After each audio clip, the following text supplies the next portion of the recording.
Madoswera sei kwese kwamuri ikoko. Zuva ranhasi zuva guru kwazvo rekusangana nemutungamiri wedu weRevolution achitaura.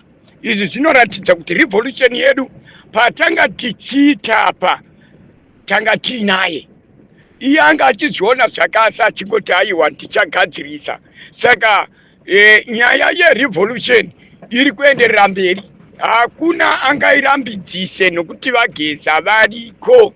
Vageza vari kutaura na 2030 nhasi vachitiudza zvazvava uye vachitiudza zvatava kuda kuita.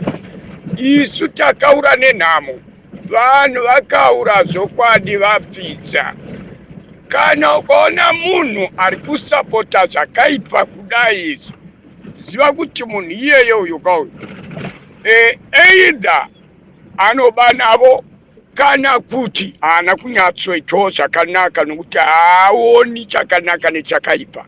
Hatitukani panyaya idzi asi kuti tinoonesana.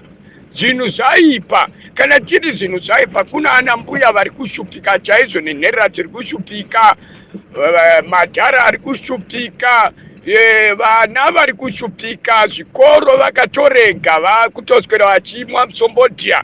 Zvinhu zvinosiririsa izvozvo. Koya nyika iri kutoporwa nemaChina, hapana ari kumbotaura nezvazvo. Koya vanhu vari kuurayana kumigoti ukoko yeGuridhe vachibhondana, hakuna kana anotaura nezvazvo. Saka isusu tarwadziwa nezviri kuitika munyika. Hongu hatisi kuti zvinhu zvinofanirwa kumira mumiriro wazvakaita, hatisi kudaro. Tiri kuti isusu dai maiziva kuti muri kudire vanhu, mungadai muchigadzirisa zvinoita kuti vanhu vachengeteke. Ndapota ngatiteererei Vageza tese tive nedhata, tiinde pavanonzikwa na2030 mozvinzwira mega, nokuti Vageza vari kuuya. Nhasi tinonakirwa, ngatiteereresei tinzwe zvaVageza.